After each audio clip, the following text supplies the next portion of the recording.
The warning lights flashed red across the control panel of the exploration vessel, Star Wanderer. Commander James Reed's steady hands flew over the controls as his ship shook violently. Something had gone very wrong, very fast. "Computer, what's happening?" he asked, trying to keep his voice calm. The ship's systems were failing one by one, like dominoes falling in a line. "Unknown gravitational anomaly detected," the computer replied in its flat voice. "Ship systems failing.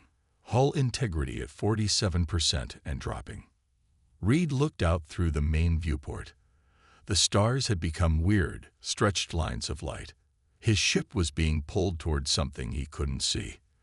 The navigation system was dead, and the engines weren't responding. 20 years of spaceflight experience told him what he needed to do. "Computer, prepare escape pod for emergency launch," he ordered, unbuckling his safety harness. He grabbed his emergency kit from under the captain's chair, something his fellow pilots often teased him about. But old habits from survival training died hard. The ship groaned like a dying animal. Through the viewport, Reed could now see a planet coming into view. It wasn't on any of his charts, but it had a blue-purple color that suggested an atmosphere. If he was going to crash, that was as good a target as any. He ran to the escape pod, the ship's artificial gravity starting to fail as he moved. Each step became lighter, more dangerous. He had to grab handholds along the corridor to keep from floating away. "Hull integrity at 23%, the computer announced. "Immediate evacuation recommended." "You don't say," Reed muttered, pulling himself into the escape pod. His hands moved automatically through the launch sequence. He'd practiced this thousands of times in simulators, but this was his first real evacuation. The pod ejected just as the Star Wanderer's hull began to break apart. Reed watched through the small window as his ship, his home for the last 3 years, cracked like an egg in space. The strange gravity pulled at his pod too, but its smaller size and emergency thrusters gave him a fighting chance. Reed aimed for the planet, using the pod's limited controls to try for the best entry angle. The heat shield would only work if he got it just right. Too steep, he'd burn up. Too shallow, he'd bounce off the atmosphere into deep space. The planet grew larger in his view. Its surface was mostly land, with patches of purple that might have been forests or vegetation. Small seas of dark blue dotted the terrain. The pod began to shake as it hit the upper atmosphere. Come on," Reed whispered, fighting with the controls. The pod was designed to be automated, but right now he trusted his instincts more than its computers. The descent felt like it lasted forever and no time at all. Warning alarms blared as the heat shield temperature rose. The pod's interior became uncomfortably hot. Sweat ran down Reed's face, but he kept his focus on the controls. The ground rushed up to meet him. At the last moment, the pod's emergency braking thrusters fired, slowing his descent. The impact was still hard enough to rattle his teeth. When everything stopped moving, Reed ran a quick check of himself. No broken bones, just bruises. The pod systems showed the outside atmosphere was breathable, though with slightly higher oxygen levels than Earth normal. No obvious toxins or dangerous radiation. He gathered his emergency kit and checked his handheld scanner. The pod had crashed in what looked like a clearing in the middle of a forest. The trees, if you could call them trees, were covered in purple leaves that seemed to glow slightly in the planet's orange sunlight. Reed took a deep breath and opened the pod's hatch. The air that rushed in was warm and sweet-smelling, like flowers after rain. He climbed out carefully, his boots touching alien soil for the first time. "Well," he said to himself, looking around at the strange landscape, "this is going to be interesting." He didn't know yet just how right he was. Reed had been walking for about an hour when he first saw them.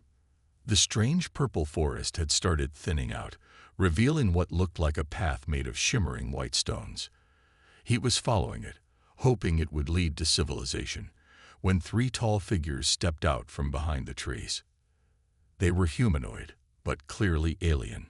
Each stood at least 7 feet tall, with silvery skin that seemed to glow from within. Their bodies were slim and graceful, like dancers, and they wore flowing robes made from something that looked like silk but sparkled in the orange sunlight. Their faces were almost human, but their eyes were larger, completely silver, with no visible pupils. Reed slowly raised his hands to show he was unarmed. "Hello," he said clearly, hoping his universal translator would work. The device on his belt hummed to life, trying to process any response they might give. The aliens stared at him, their silver eyes growing even wider. They looked at each other, then back at him. One of them stepped forward and made a series of musical sounds that the translator struggled with for a moment. You are from beyond." The translator finally managed, the words coming through in broken English. "Yes," Reed replied, keeping his voice calm and steady. "My ship crashed. I come in peace." The aliens suddenly dropped to their knees, bowing their heads. Reed took a step back, surprised by their reaction. This was not how he'd expected first contact to go. "The prophecy speaks truth," the lead alien said, the translator working better now. "The one who carries the sacred gift has come from the stars." Reed blinked in confusion. "I'm sorry, what prophecy?" But the aliens were already standing, moving around him in a circle. They seemed fascinated by his spacesuit, his human shape, and particularly, well, the area between his legs. Reed felt uncomfortable as he realized where their gazes kept returning. "Please," the lead alien said, "you must come with us to the city. The council must see you." There was excitement in the alien's voice that the translator couldn't quite capture, but the musical tones made it clear. Having no better options, Reed agreed to follow them. As they walked, he learned they called themselves the Luminary. The one who spoke first was named Light Seeker. The others were Dawn Walker and Star Dreamer. They explained that their people had been watching the skies for generations, waiting for a sign. "What sign?" Reed asked, still confused by their behavior. "The coming of one who carries the physical form of creation," Light Seeker said reverently. "Our people lost this gift ages ago. We became beings of energy and light, but the old texts speak of a time when we were different, when we were more like you." Reed was starting to understand, and the understanding made him more uncomfortable by the minute. These aliens had evolved beyond physical reproduction, but they seemed to have some kind of cultural memory of it. And now they thought he was some kind of prophesied figure because he had the basic anatomy their species had lost. The city appeared through the trees, and Reed forgot his discomfort for a moment. It was beautiful, towers of crystal and light that seemed to grow straight out of the ground, connected by bridges that looked like frozen rainbows. The buildings glowed with the same inner light as the luminary themselves. As they approached the city gates, more luminary appeared. They stopped and stared, then dropped to their knees just as the first three had done. Soon there was a crowd following them, speaking in musical tones that his translator couldn't keep up with. "The council chambers are ahead," Light Seeker said, gesturing to the tallest tower in the city center. "They will want to hear your story and examine the prophecy's truth." Reed swallowed hard. He had a feeling things were about to get very awkward indeed. The council chamber was a large circular room at the top of the crystal tower. Light streamed in through windows that changed colors like soap bubbles in the sun. 7 elderly luminaries sat in curved chairs that seemed to float in the air. Their skin was more silvery than the others, almost metallic, and their robes were decorated with patterns that glowed and moved. Reed stood in the center of the room, trying not to fidget as the council members studied him. Light Seeker stood nearby as his translator. "Show us the ancient text," the head council member said, her voice making the translator chime like bells. 2 younger luminari brought forward what looked like a book made of light. They opened it, and holographic symbols floated up from its pages, filling the air around Reed. The symbols spun and danced, forming pictures that told a story. "The prophecy was written 10,000 cycles ago," the head council member explained. "It tells of a time when our people were different, when we created new life through physical means, like the animals of our world. The floating symbols showed images of luminary from the past. They looked more solid, more physical than the current ones. Reed noticed they had clear anatomical differences from their modern descendants. But we evolved, another council member continued. We learned to reproduce through the sharing of bioluminescent energy. Our bodies changed. We became beings of light and thought. We believed we had reached perfection. The images change, showing the luminary transforming over generations, their bodies becoming more ethereal, more luminous. Reed watched, fascinated despite his awkward situation.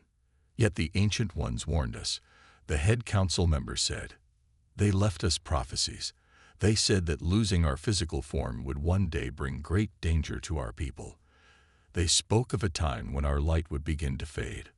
Reed noticed that several of the younger luminary in the room did seem to glow less brightly than the elders. He hadn't realized it was significant.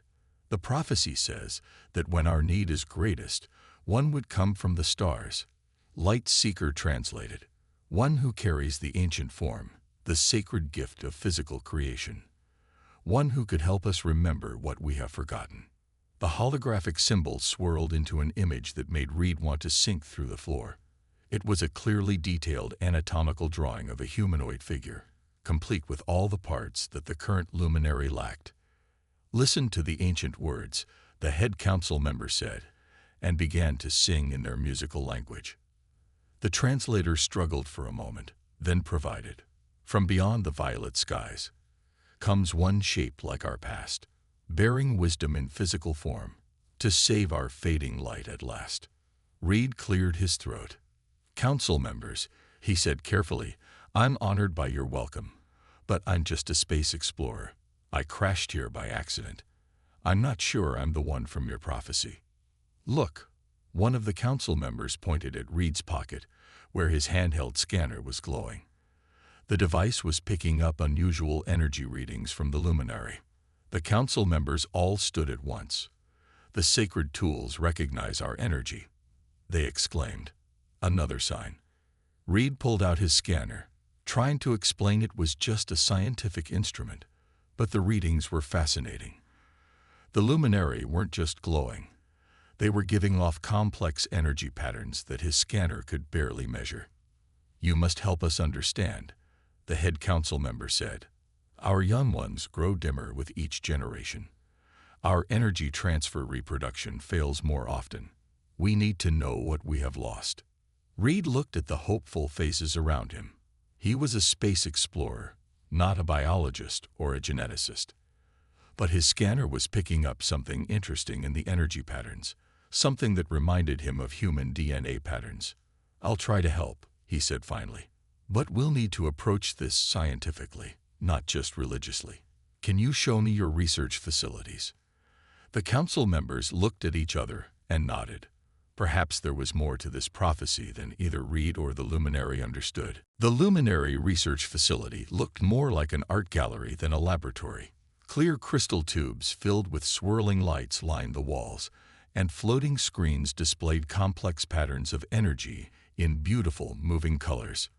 Reed walked between the workstations, his scanner beeping steadily as it collected data. This is where we study our fading, said Brightmind, the lead luminary scientist. Unlike the religious council members, she seemed more interested in Reed's scanner than in him. Watch this process. She guided him to a large crystal chamber where two young luminaries stood. They raised their hands toward each other, and their bodies began to glow brighter. Streams of light flowed between them, creating patterns that looked like dancing DNA strands. This is how we reproduce now, Brightmind explained. We share our energy, and a new light should form between the two partners, a new life. Reed watched through his scanner's display. The energy patterns were fascinating, almost like watching human cells divide, but with pure energy instead of physical matter. But something's wrong, he said, noting the weak patterns on his screen. Brightmind nodded sadly. The new light rarely forms anymore. When it does, it's often too weak to become a new being. Look at our population records. She waved her hand, and a holographic chart appeared. The downward trend was clear. Their population had dropped by half in just 3 generations. "We've tried everything," Brightmind continued, leading Reed to another section. "We can store our energy in these crystals, but we can't seem to combine it properly anymore.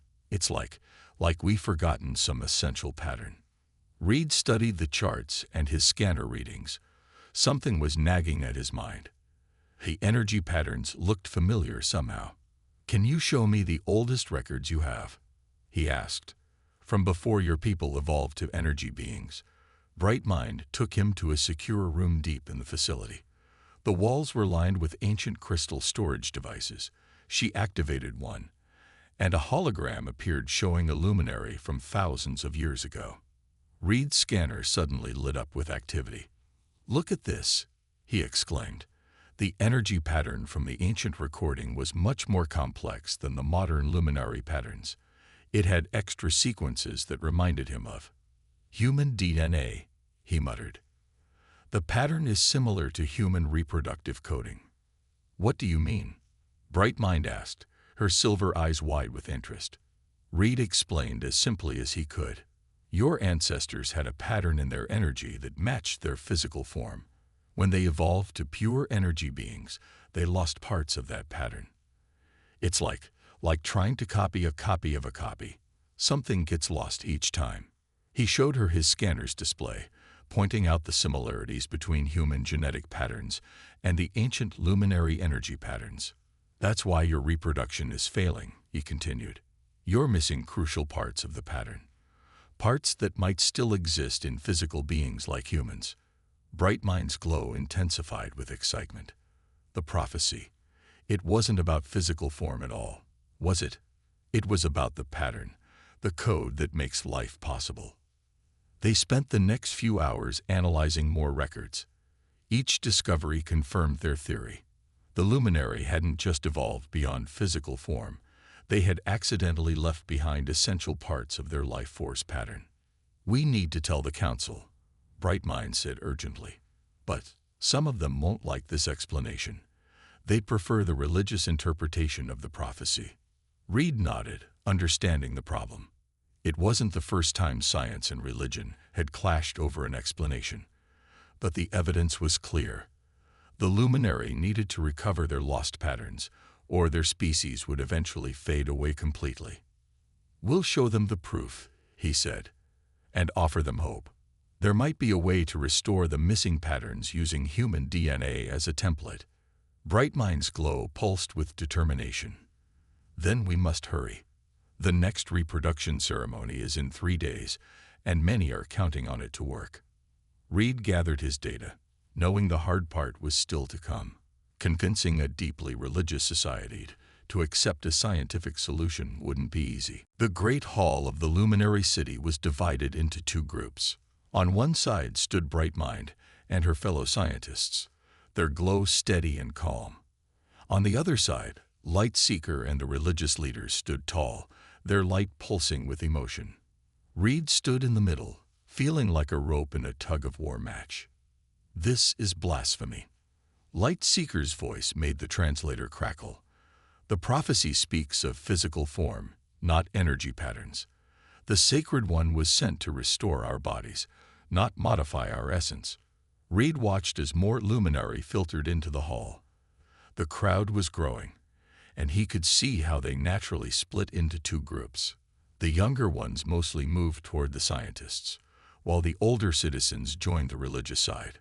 "Look at the evidence," Brightmind said, projecting the scanner data into the air.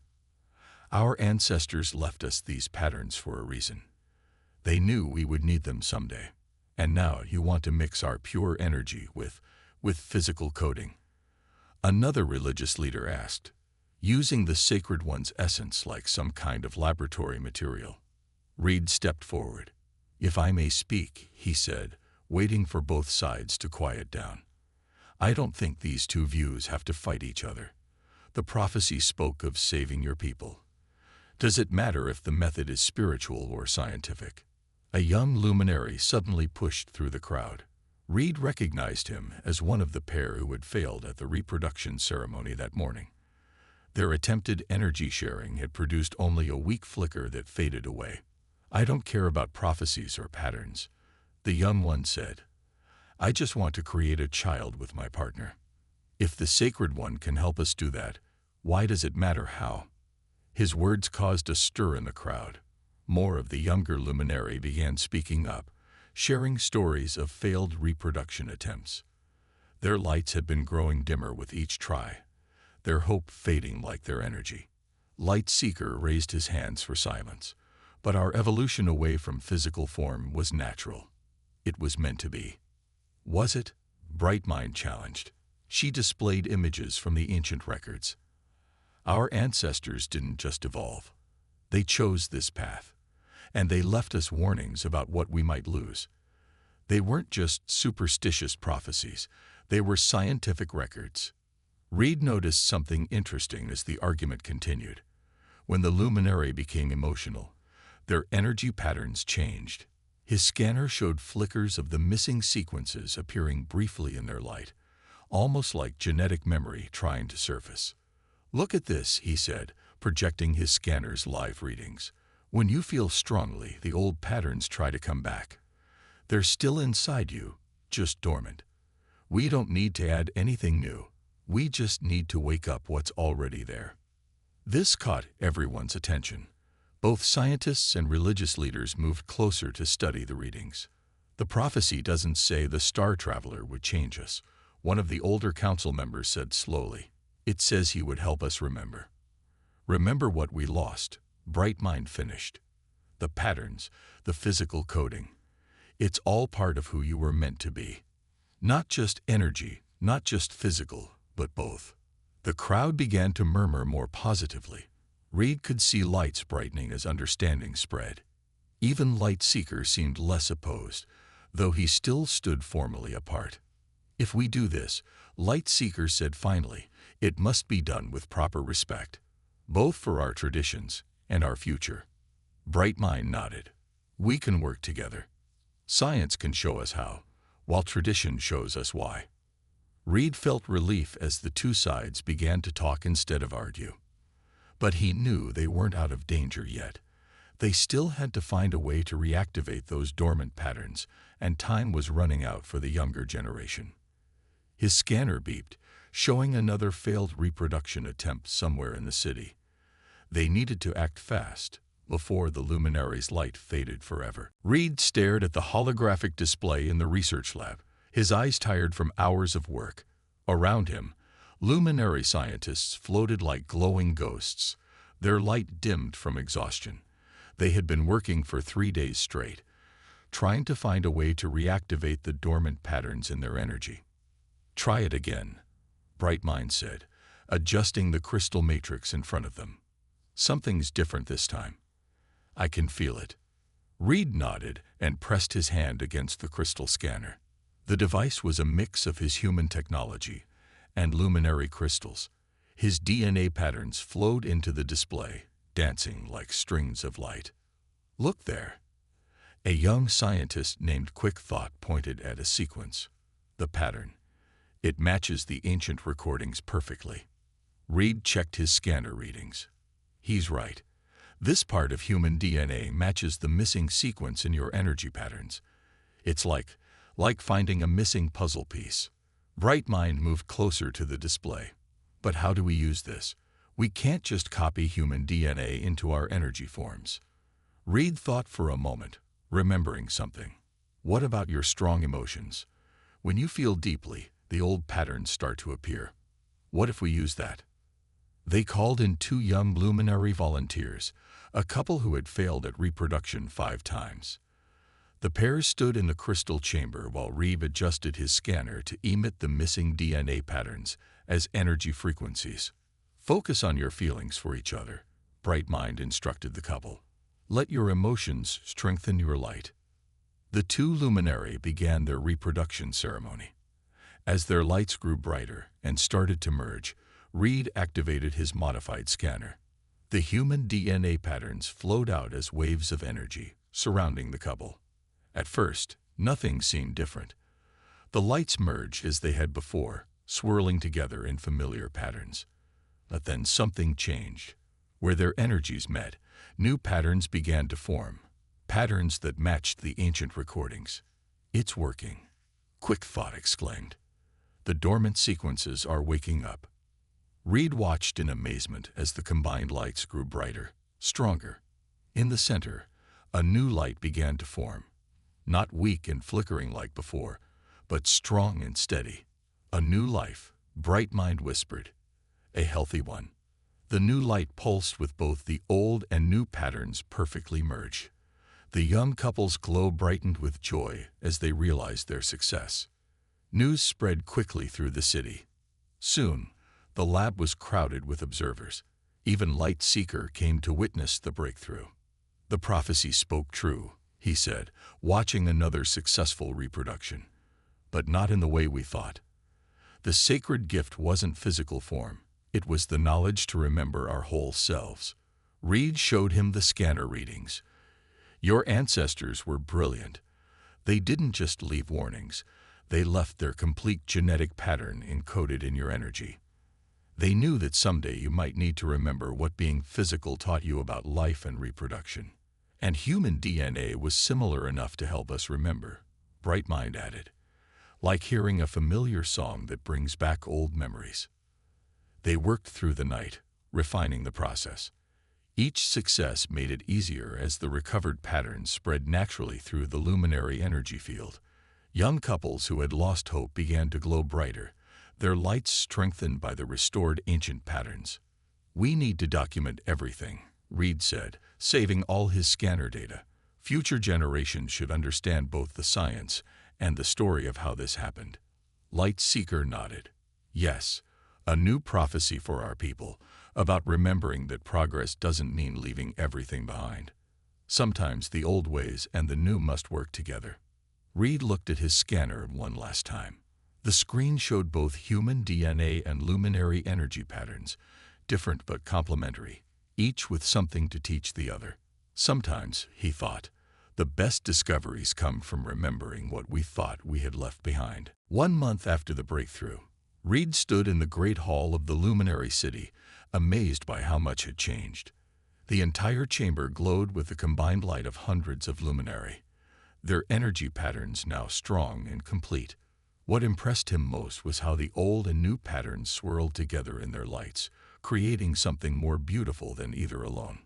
The 57th successful reproduction was completed this morning, Brightmind reported, her own light glowing proudly, all showing stable pattern integration.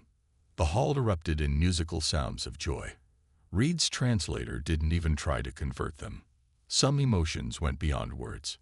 "And what of the older generations?" asked Lightseeker, who had become an unexpected bridge between tradition and progress. "Have they accepted the changes?" A very old luminary stepped forward, his light now brighter than it had been in years. "We have done more than accept," he said. "We have remembered. The physical patterns awakening in our energy, they carry memories of our ancestors, memories that show us we never needed to choose between progress and tradition." Reed checked his scanner one last time. The readings confirmed what they could all see. The luminary were evolving again, but this time in a way that made them more complete, not less. "The council has reached a decision," the head council member announced. "We will build a new research center, combining our Temple of Light with our scientific laboratories. The prophecy and the patterns will be studied together, each informing the other." Young luminary children, the first of the new generation, floated near the ceiling, their lights dancing with both ancient and modern patterns. They could take physical form briefly if they chose, though most preferred their energy state. They had options their parents never had. "What about you, Sacred One?" Light Seeker asked Reed. "Will you stay to help guide us?" Reed smiled. His emergency beacon had been picked up weeks ago, and a rescue ship was due soon. But he had made his decision. "I'll stay as a scientific advisor," he said, "not as a religious figure. Your people don't need a Sacred One anymore. You've found your own path." Brightmind moved closer. "We've prepared a permanent research facility for you, and we've learned to adapt our buildings to be comfortable for physical beings." She gestured to a new crystal structure visible through the windows, built solid instead of shifting like the other luminary buildings. Besides, Quick Thought added with a musical laugh, we still have so much to learn from each other. Your DNA patterns showed us how to remember our past, but who knows what other discoveries we might make together. Reed watched as more young couples began the reproduction ceremony, their lights combining in the new way, strong and stable. Each new life born carried both the wisdom of the ancient patterns and the progress of their evolution. The prophecy didn't tell us to go backwards, Light Seeker said thoughtfully. It told us to remember. There's a difference. There always is, Reed agreed. The trick is finding the balance. Outside, the orange sun was setting, making the crystal city glow like a rainbow. The purple forest swayed in the evening breeze, and in the distance, Reed could see new buildings rising. Solid and energy-based structures growing together, different but complementary. A group of luminary children floated down, curious about his scanner. Reed showed them how it worked, teaching them about the connection between physical science and energy patterns. They absorbed everything eagerly, their lights flickering with questions and ideas. What will they become? Brightmind wondered, watching the children. Something new, Reed said. Something that knows its past, but isn't trapped by it. Something better than either of our species could be alone. The children's lights danced with possibilities, and Reed knew he had made the right choice to stay. Sometimes the best evolution wasn't about leaving things behind, but about remembering and combining them in new ways. This wasn't an ending, he realized. It was just the beginning of a whole new kind of exploration.